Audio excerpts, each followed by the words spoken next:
সাহিত্যের মিস্ট্রিতে তোমাদের সবাইকে আর একবার নতুন করে জানাই সুস্বাগতম। আজকেই তোমাদেরকে শোনাবো আর একটা দারুণ রহস্য গল্প। আশা করি আজকের গল্পটাও তোমাদের দারুণ লাগবে। আর ভালো লাগলে পরে লাইক, শেয়ার আর কমেন্ট করতে কিন্তু একদম কার্পণ্য করো না প্লিজ। আর প্রথমবার আমার চ্যানেলে এসে থাকলে পরে নিচের লাল রঙের সাবস্ক্রাইব বাটনটাকে একবার ক্লিক করে চ্যানেলটাকে কিন্তু অবশ্যই একবার সাবস্ক্রাইব করে দিও। চলো আজকের গল্প শুরু করি। আজকের গল্পের নাম ডায়েরি রহস্য। কাল রাতে সোনামাসি আত্মহত্যা করেছেন। ঘুম থেকে উঠেই মার কাছে খবরটা শুনে চমকে ওঠে পিকলু। প্রচণ্ড হকচকিয়ে যায়। কোনো রকমে গায়ে একটা জামা গলিয়ে দ্রুত ঘর থেকে বেরিয়ে যায় পিকলু। রাস্তায় যেতে যেতে কেবলই মনে হয় কাল সন্ধ্যার পর লাইব্রেরি থেকে বই নিয়ে একসঙ্গে গল্প করতে করতে বাড়ি ফিরল দুজন। সদ্য পড়া কিছু বিদেশি কৌতুকই শুনিয়েছিলেন সোনামাসি। দিব্যি স্বাভাবিক মানুষ, কিন্তু এক রাতের ভেতর এমন কি ঘটতে পারে যাতে এই মানুষটা এইভাবে নিজের জীবনটা নিজের হাতে শেষ করে দিলেন? সোনামাসিদের বাড়ির সামনে কৌতূহলী প্রতিবেশীদের থমথমে ভিড়। দরজার মুখে দুজন পুলিশ দাঁড়িয়ে। রাস্তায় পুলিশের গাড়ি, কাউকে ভেতরে ঢুকতে দিচ্ছে না। দিলেও অবশ্য যেত না পিকলু। মৃত সোনামাসিকে সহ্য করা ওর পক্ষে সম্ভব হতো না। কারো কাছে কিছু জানতেও চাইল না ও। তবু লোকজনের ফিসফিস কথাবার্তা থেকে জানতে পারল সোনামাসি নাকি ঘুমের ওষুধ খেয়ে মারা গেছেন। নিজের হাতে লিখেও রেখে গেছেন ওর মৃত্যুর জন্য কেউ দায়ী নয়। নিঃশব্দে সেখান থেকে সরে আসে পিকলু। ভালো লাগছে না, কিছু ভালো লাগছে না। কারোর সঙ্গে কথা বলতেও ইচ্ছে করছে না। পার্কের একটা খালি বেঞ্চে গিয়ে চুপচাপ বসে থাকে। বুকটা ভীষণ ফাঁকা ফাঁকা লাগছে। আবেগে গলার কাছে কি যেন একটা দলা পাকিয়ে আসছে। অথচ সোনামাসির সঙ্গে কদিনেরই বা পরিচয়, বড়জোর 1 বছর। অন্য পাড়া থেকে শানুদের বাড়িতে নিচের তলার ভাড়াটে হয়ে এসেছিলেন ওরা। শানুই ওদের কথা বলেছিল পিকলুকে। স্বামী স্ত্রীর ছোট্ট সংসার। ভদ্রলোকের নাম সুতনু বিশ্বাস। ব্যাংকে চাকরি করেন, কিন্তু নাটকের ভীষণ নেশা। শখের অভিনেতা, নামকরা একটা অপেশাদার নাট্যগোষ্ঠীর সদস্য। নিজেও নাকি নাটক লেখেন। ভদ্রমহিলার নাম সোনামণি বিশ্বাস। ওর নেশা বই পড়া। প্রচুর বই আছে নাকি বাড়িতে। সুতনুবাবু অফিসের পর রিহার্সাল টিহার্সাল দিয়ে বা নাটক করে প্রায় রাত করে বাড়ি ফেরেন। আর ভদ্রমহিলার সময় কাটান বই পড়ে। শানু আরও বলেছিল মহিলা নাকি রুগ্না, প্রায়ই অসুখে ভোগেন। শেষ পর্যন্ত অবশ্য সোনামাসির সঙ্গে পিকলুর পরিচয় হয়েছিল শানুর মাধ্যমেই। পরিচয় পর্ব শেষ হতেই সোনামাসি হেসে বলেছিলেন, তোমার কথা তোমার বন্ধুর কাছ থেকে সব শুনেছি। তোমার বই পড়ার তো ভীষণ নেশা, আর তুমি নাকি এক খুদে গোয়েন্দাও। শুনে ভীষণ লজ্জা পেয়েছিল পিকলু। শানুর ওপর খুব রাগ হয়েছিল। বুঝতে পেরে সোনামাসি হেসে বলেছিলেন, আরে এতে লজ্জা পাওয়ার কি আছে, এ তো একটা বিরাট গুণ। এরপর উনি নিজেই ওদের নিয়ে গিয়েছিলেন বইয়ের ঘরটাতে। ছোটখাটো একটা লাইব্রেরি বলা যায় সেটাকে। প্রথম দিনের আলাপেই বুঝতে পেরেছিল পিকলু মহিলা খুবই সহজ সরল, আন্তরিক, স্নেহপ্রবণ। তাই কদিনের ভেতরেই সব সংকোচ কেটে গেল ওর। তারপর কখন যে কি করে ও সোনামাসির নিত্য সহচর হয়ে উঠল আজ আর মনেই পড়ে না। সোনামাসি মারা যাওয়ার পর আর একদিনও ওই বাড়িতে যায়নি পিকলু। ভীষণ অস্বস্তি লাগছিল যেতে। তবু একদিন বাধ্য হয়ে যেতে হলো একটা বইয়ের জন্য। মৃত্যুর কদিন আগে পিকলুর কাছ থেকে একটা বই পড়তে নিয়েছিলেন সোনামাসি। একটা বিদেশি গল্পের সংকলন। বইটা পিকলুরও নিজের নয়, ওর এক বন্ধুর। ছুটির দিন সুতনু মেশো বাড়িতেই ছিলেন, লিখছিলেন। পিকলুকে ঘরে ঢুকতে দেখে মুখ তুলে তাকালেন সুতনু মেশো। বললেন, এসো। কেমন আছো? স্বরে কোনো আপ্যায়ন নেই, উত্তাপও না। পিকলু আস্তে করে বলল, আছি একরকম। আপনি কেমন আছেন? চলছে। আলগাভাবে বললেন সুতনু মেশো। তারপর সামনের চেয়ারটা দেখিয়ে বললেন, দাঁড়িয়ে কেন? পিকলু একটু আমতা আমতা করে বলল, বসবো না, একটা জরুরি কাজ আছে। আমি একটা বই নিতে এসেছিলাম। কি বই? আমারই একটা বই, গল্পের বই।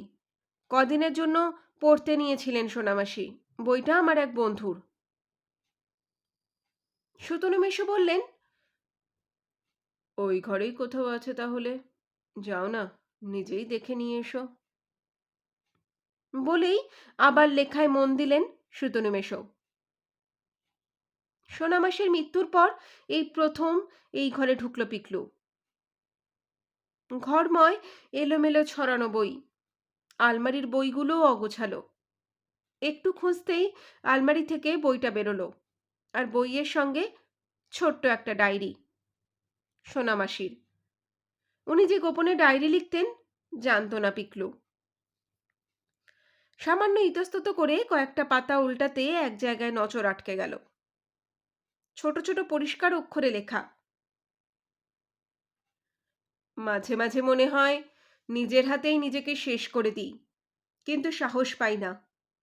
অবশ্য আমি জানি, আমি মরে গেলে সুতনু তেমন দুঃখ পাবে না, বরং নিজেকে মুক্ত মনে করে হয়তো স্বস্তি পাবে। ডায়েরিটা হাতে নিয়ে কেমন স্তব্ধ হয়ে দাঁড়িয়ে থাকে পিকলু। হঠাৎই পুরনো একটা স্মৃতির টুকরো মনে পড়ে যায়। একটা বই ফেরত দেবার জন্য একদিন রাতে এই বাড়িতে এসেছিল, কিন্তু ভেতরে সোনামাসি আর সুতনু মেশোর কথা কাটাকাটি শুনে বিব্রত বোধ করায় বাইরেই দাঁড়িয়েছিল। সোনামাসি ক্ষুব্ধ স্বরে বলছিলেন, আমি মরলে তুমি স্বস্তি পাও জানি, কিন্তু নিজে তো ইচ্ছে করে মরতে পারি না, ভয় পাই। তুমি আমাকে মারো না, আমি লিখে রেখে যাব, আমার মৃত্যুর জন্য কেউ দায়ী নয়। নির্লিপ্ত স্বরে সুতনু মেশো চাপা শ্লেষের সঙ্গে জবাব দিয়েছিলেন, তাতেও কি পুলিশ রেহাই দেবে? আজকাল তো বউ অ্যাক্সিডেন্টে মারা গেলেও পুলিশ সন্দেহ করে বধূ হত্যা। সেই মুহূর্তে সুতনু মেশোকে দারুণ নিষ্ঠুর মনে হয়েছিল পিকলুর। ডায়েরিটা দ্রুত বন্ধ করে পিকলু, কিন্তু তাকে রাখতে গিয়েও ভাবে, এটা নিয়ে গেলে কেমন হয়। অন্যের গোপন ডায়েরি পড়া অভদ্রতা, জানে। তবু মনে হয় যার ডায়েরি সে তো আর বেঁচে নেই। সোনামাসি প্রসঙ্গে হয়তো অনেক না জানা কথা জানা যাবে এটা থেকে। ডায়েরি কোমরে গুজে বইটা নিয়ে ঘর থেকে বেরিয়ে আসে পিকলু। দরজার সামনে দাঁড়িয়ে বলে, আজ তাহলে আসি মেসোমশাই। লেখা থেকে চোখ না তুলেই উনি বললেন, এসো মাঝে মাঝে। অস্ফুটে বলল পিকলু, আসবো। আলাদা ঘরে শোয় পিকলু। রাতে সবাই ঘুমিয়ে পড়ার পর সন্তর্পণে ডায়েরিটা বের করলো। প্রথম কয়েক পৃষ্ঠায় বেশিরভাগই নিজের অসুখের কথা, চিররুগ্নতার জন্য হতাশা, সংকোচ, অনুতাপ। শেষ পর্যন্ত নিজের ওপরই যেন একটা ক্ষোভ আর বৃতৃষ্ণা জন্মে গিয়েছিল সোনামাসির। আস্তে চোখ তুলে বাইরের দিকে তাকায় পিকলু। ঠিক বুঝতে পারে না, উপেক্ষা সহ্য করেও যে মরতে ভয় পেত, এই সুখের সময় সে এইভাবে আত্মঘাতী হলো কেন। আবার চোখ নামায় ডায়েরিতে। আজ এত ভালো লাগছে, জীবনেই প্রথম সুতনু ওর কাজে সাহায্য করায় আমায় ডেকেছিল। অফিসে কাছে আঙুল কেটে যাওয়ায় ও নিজে লিখতে পারছিল না, অথচ একটা নতুন নাটক দুদিনের ভেতরই শেষ করে দিতে হবে। আমাকে তাই ডেকেছিল ডিকটেশন দেবার জন্য। ও মুখে মুখে বলে যাচ্ছিল, আর আমি লিখছিলাম। ছোট্ট একটা একাঙ্কিকা, প্লটটা খুব মজার। দুই বুড়ো বুড়ির দাম্পত্য কলহ নিয়ে নাটক। স্বামীর সঙ্গে ঝগড়া করে বৃদ্ধা অভিমানে আত্মহত্যা করবে ঠিক করে। রাত্রে তাই নিঃশব্দে উঠে পাশের ঘরে গিয়ে গলায় দড়ি দেয়। তার আগে অবশ্য নিজের হাতে এক টুকরো কাগজে লিখে রাখে, আমার মৃত্যুর জন্য আর কেউ দায়ী নয়।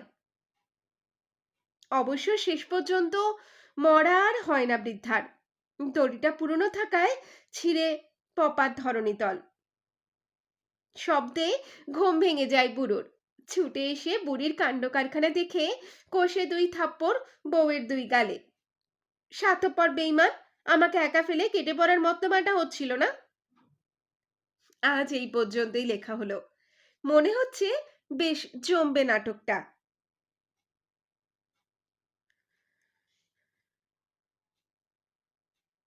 পড়ার পরও কিছুক্ষণ চুপ করে বসে থাকে পিকলু। কেমন যেন খটকা লাগে।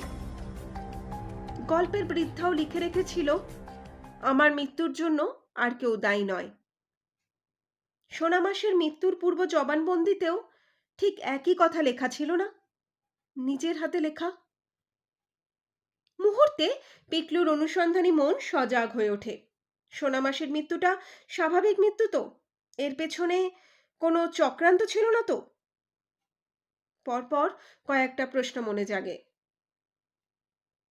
যে সোনামাসি মরতে এত ভয় পেতেন, তিনি হঠাৎ আত্মহত্যার সাহস কোত্থেকে সংগ্রহ করলেন? তাও এক সুখের মুহূর্তে। সোনামাসি একদিন কথা প্রসঙ্গে বলেছিলেন, তোমার মেশো আমাকে মাঝে মাঝে কোল্ড ড্রিঙ্কস এনে খাওয়ায়, রাতের ঘুমটা আমার ঠিক আছে। তাহলে বাড়িতে ঘুমের ওষুধ কার জন্য আনা হতো? সুতনু মেশোর জন্য? এখন মনে পড়ছে, সোনামাসের মৃত্যুর 2-1 দিন আগে সুতনু মেশোর আঙুলে একটা ছোট ব্যান্ডেজ দেখেছিল। কিন্তু আঙুলটা সত্যিই কেটেছিল, না সোনামাসিকে দিয়ে নাটকটা লিখিয়ে নেওয়ার জন্যই সাজানো ব্যাপার ওটা? সুতনু মেশো হঠাৎ সোনামাসি প্রসঙ্গে অতটা উৎসাহী হয়ে ওঠার কারণই বা কি? নিজের ভুল বুঝতে পারা, না ছলনা? সঙ্গে সঙ্গে সিদ্ধান্তে আসে পিকলু। ও নিজেই এই ব্যাপারগুলো একটু খোঁজ নিয়ে দেখবে। মনে যখন একটা সন্দেহ জেগেছে, সদুত্তর না পাওয়া পর্যন্ত কিছুতেই স্বস্তি পাবে না। এও যেন এক অশুকর। পরদিন থেকে ঘন ঘন সোনামাসির বাড়িতে যেতে শুরু করলো পিকলু, বই আনার অছিলায়। ইচ্ছে করেই সুতনু মেশোর সঙ্গেও ঘনিষ্ঠতা বাড়ায়। নাটক আর অভিনয় প্রসঙ্গে নানা কথা জানতে চায় ওর কাছে। পিকলু যে নাটক প্রসঙ্গে এত উৎসাহী, এতদিন তা বুঝতে পারেননি উনি। বুঝতে পেরে ওকেও বেশ খুশি মনে হয়। জমি তৈরি হওয়ার পর কাজ শুরু করে পিকলু। একদিন লুকিয়ে কিরোর একটা হাত দেখার বই সঙ্গে নিয়ে যায় সঙ্গে। তারপর সোনামাসির ঘর থেকে সেটা নিয়ে বেরিয়ে এসে সুতনু মেশোকে বইটা দেখিয়ে বলে, মেশো, সোনামাসিকে হাত দেখতে পারতে? কোনোদিন বলেননি তো আমাকে। একটু অবাক হয়ে সুতনু বলে, আমিও তো শুনিনি কোনোদিন। তোমার মাসির আলমারিতে ছিল? পিকলু বলল, হ্যাঁ, আমি অবশ্য আগেই পড়েছি বইটা। এই ব্যাপারে আমারও দারুণ ইন্টারেস্ট। শুনে কৌতুকের সুরে বলে সুতনু, আচ্ছা, হাত দেখতে পারো? এই সুযোগই চাইছিল পিকলু। সাগ্রহে মেশোর হাতটা ও নিজের হাতে তুলে নেয়। তারপর হাতটা ঘুরিয়ে ফিরিয়ে মন দিয়ে দেখতে থাকে। লক্ষ্য করে মেশোর কোনো আঙুলেই কাঁচের কেটে যাওয়ার কোনো দাগ নেই। সত্যি কেটে গেলে মাত্র এই কদিনের ভেতর কাটা দাগ এইভাবে মিলিয়ে যেতে পারে না। সুতনু মুচকি হেসে বলেন, কি হলো, কিছু বলছো না যে? ভবিষ্যৎ অন্ধকার মনে হচ্ছে? পিকলু সলজ্জে হেসে বলে, কি যে বলেন, আপনার হাত তো বেশ ভালোই দেখছি। খ্যাতি আপনার জীবনে আসবেই, কিন্তু একটু দেরিতে মনে হচ্ছে। সুতনু হেসে হাতটা সরিয়ে নিতে নিতে বললেন, বেটার লেট দ্যান নেভার। প্রথম প্রশ্নটার জবাব পেয়ে মনে মনে খুশি হয় পিকলু। আঙুল কাটার ব্যাপারটা তাহলে সাজানোই ছিল। দ্বিতীয় প্রশ্নটার উত্তরও কদিনের মধ্যেই পেয়ে গেল। একদিন গল্পে গল্পে সুতনু মেশোকে জিজ্ঞাসা করলো পিকলু, আচ্ছা মেশো, আপনি তো সারাক্ষণই অফিস আর অভিনয় নিয়ে ব্যস্ত থাকেন, তাহলে নাটক লেখেন কখন? সুতনু বললেন, রাতে। শুধু সময়াভাবের জন্য নয়, একটু নিরিবিলি পরিবেশ ছাড়া কোনোদিনই লিখতে পারি না আমি। রাত জেগে লেখাটাই আমার চিরদিনের অভ্যেস। পিকলু একটু অবাক হয়ে জিজ্ঞাসা করে, এতে ঘুমের ব্যাঘাত হয় না? একটু হেসে বললেন সুতনু, অভ্যেস হয়ে গেছে।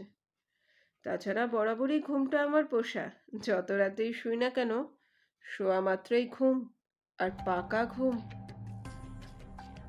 অর্থাৎ ঘুমের জন্য ওষুধ খেতে হয় না সুতনু মেশোকে। সোনামাসিরও হতো না। তাহলে বাড়িতে ঘুমের ওষুধ এসেছিল কার জন্য, কোত্থেকে? সন্দেহ ক্রমেই ঘনীভূত হতে থাকে পিকলুর। কদিন পর পিকলু ছোট্ট একটা আবদার নিয়ে হাজির হয় সুতনু মেশোর কাছে। ওর কয়েকজন বন্ধু নাকি একটা নাটকের দল খুলছে। একাঙ্ক নাট্য প্রতিযোগিতায় নাম দেবার জন্য ভালো একটা হাসির নাটক খুঁজছে ওরা, আনপাবলিশড নাটক, কিন্তু পাচ্ছে না। তাই ভীষণভাবে ধরেছে পিকলুকে, সুতনু মেশোকে দিয়ে একটা নাটক লিখিয়ে দেওয়ার জন্য। ওর কথার মাঝখানেই বাধা দিয়ে বললেন সুতনু, নাটক আমি অনেকদিন হলো লিখছি না ভাই। তাছাড়া ওসব হাসি টাসি আমার হাতে একদম আসে না। আমার চোখটা অ্যাবসার্ড বা সিম্বলিক ড্রামার দিকে। তা সত্ত্বেও বেশ কিছুক্ষণ সাদাসাদি করে পিকলু, তারপর হতাশ হয়ে ফিরে আসে। কিন্তু মনে মনে উত্তেজিত বোধ করে আর একটা গোপন তথ্য হাতে আসায়। নাটক অনেক দিন লিখছেন না সুতনু মেশো, আর হাসির নাটক নাকি একদম আসেই না ওর হাতে। তাহলে সোনামাসিকে দিয়ে একটা হাসির নাটক লেখাতে শুরু করেছিলেন কেন? সোনামাসির হাত দিয়ে একটি মৃত্যুপূর্ব জবানবন্দি লিখিয়ে নেবার জন্যই নয় তো? বেশ কিছু তথ্য হাতে এলো।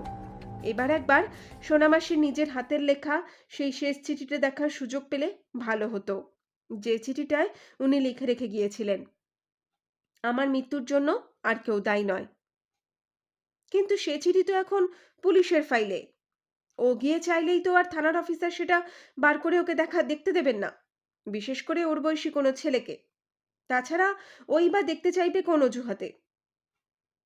ভাবতে ভাবতে মিস্টার সোমের কথা মনে পড়ে পিকলুর। গোয়েন্দা বিভাগের বড় অফিসার মিস্টার সোমের সঙ্গে পরিচয় হয়েছিল ওর নিজেরই দুই একটা গোয়েন্দাগিরির ঘটনার সূত্রে।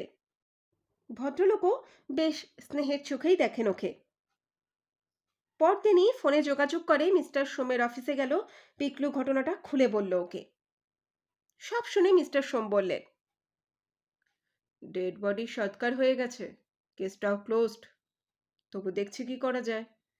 তুমি কদিন পর একবার এসো। আমি ইতিমধ্যে লোকাল থানা থেকে সোনামণি দেবীর সেই চিঠিটার একটা জেরক্স কপি আনিয়ে রাখছি বরং। ঠিক আছে বলে চেয়ার ছেড়ে উঠে দাঁড়ায় পিকলু। মিস্টার সোম বললেন, সোনামণি দেবীর ডায়েরিটা একবার দিয়ে যেহেতু আমাকে, পড়ে দেখি আর কিছু পাওয়া যায় কিনা। ঘাড় নেড়ে সম্মতি জানিয়ে ঘর থেকে বেরিয়ে আসে পিকলু। মাঝে আর একটা প্রশ্ন মাথায় এসেছিল পিকলুর। ঘুমের ওষুধ নাকি প্রেসক্রিপশন ছাড়া দেওয়া হয় না। সুতনু মেশো তাহলে ঘুমের ওষুধ পেলেন কি করে? পরে নিজের বোকামিতে নিজেই মনে মনে হেসেছিল। এত বড় একটা চক্রান্ত কেউ করতে পারলে একটা জাল প্রেসক্রিপশন সংগ্রহ করাটা যে তার পক্ষে কোনো সমস্যাই নয়, সেটাই মাথায় এলো না ওর। তবু এ ব্যাপারে খোঁজ নিতে পাড়ার ঔষধের দোকানটায় গেল একদিন। পরিচিত দোকান, সেখান থেকেও একই কথা শুনে এলো। বাড়তি আর একটা তথ্যও জেনে এলো। ঘুমের ওষুধ কোনো কোল্ড ড্রিঙ্কসের সঙ্গে মিশিয়ে খেলে নাকি কাজ আরও তাড়াতাড়ি হয়। তাহলে কি এই উদ্দেশ্যে সুতনু মেশো মণিমাসিকে কিছুদিন আগে থেকেই ইচ্ছে করে কোল্ড ড্রিঙ্কস খাওয়াতে শুরু করেছিলেন? সন্ধ্যার পর বাড়ি ফিরে নিজের ঘরে যাচ্ছিল পিকলু। বাইরে থেকে বাবার একটা কথা কানে আসায় ও থেমে গেল। শুনল বাবা মাকে বলছেন, জানো, অফিসে আজ একটা নতুন খবর শুনলাম। আমাদের অফিসের নাটক পাগল একটা ছেলে সুতনুবাবুকে চেনে। সেই বলছিল সুতনুবাবু নাকি ওদেরই দলের অভিনেত্রী একটি মেয়েকে নতুন নাটকে প্রধান নায়িকা করার কথা দিয়েছিলেন। সেই নায়িকা চেষ্টা করছিল সুতনুবাবুকে বশ করার জন্য। তার স্ত্রীর ওপর থেকে মনটা ঘুরিয়ে নেবার নানা ছলচাতুরি করছিল। পরদিনই মিস্টার সোমের অফিসে গেল পিকলু। মিস্টার সোম ওর নতুন সংগ্রহ করা তথ্যগুলো শুনলেন। তারপর একটা ফাইল থেকে সোনামাসির মৃত্যুর আগে লেখা সেই চিরকুটটা বের করে পিকলুর দিকে এগিয়ে দিলেন। সেটা নাড়াচাড়া করে পিকলু বলল, একটা জিনিস লক্ষ্য করেছেন? মিস্টার সোম ওর চোখে চোখ রেখে বললেন, কি? চিরকুটটার ওপর আর নিচের অংশ ছিঁড়ে নেওয়া হয়েছে। এ থেকেই বোঝা যায় এক লাইনের এই চিঠিটা লেখা হয়েছিল কোনো ফুলস্কেপ কাগজের মাঝামাঝি বা ওপর বা নিচের কোনো অংশে। আমি জোর দিয়ে বলতে পারি সুতনু মেশো সোনামাসিকে বোকা বানিয়ে যে নাটকটা লিখেছিলেন তারই অংশ এটা। সেই নাটকের বৃদ্ধা নায়িকারও ঠিক এই ভাষাতেই লিখেছিল, আমার মৃত্যুর জন্য আর কেউ দায়ী নয়। মিস্টার সোম গম্ভীর গলায় বললেন, আমারও সেই একই সন্দেহ। যে জন্য চিরকুটে সোনামণি দেবীর নামটা নেই, হাতের লেখা মিলিয়ে বুঝতে হয়েছে ওটা সোনাদেবী মনিরই লেখা। অবশ্য ভদ্রমহিলার ডায়েরিটা তোমার হাতে না পড়লে অথবা ভদ্রমহিলার নাটক কপি করার প্রসঙ্গটা ওতে না লেখা থাকলে এই রহস্যটা কোনোদিনই উন্মোচিত হতো না। পিকলু উৎসাহ নিয়ে জানতে চায়, এবার তাহলে কি করণীয়? একটু হেসে মিস্টার সোম বলেন, এরপর যা করণীয় সেটা আমাদের দায়িত্ব। মিস্টার সোম ঠিকই অনুমান করেছিলেন। প্রথমে সব অভিযোগ জোর গলায় অস্বীকার করলেও সোনামাসির ডায়েরিটা দেখানোর পর নাকি ভেঙে পড়েছিলেন সুতনু মিশো। সোনামাসি যে গোপনে ডায়েরি লেখেন সে কথা কোনোদিনই জানতেন না উনি।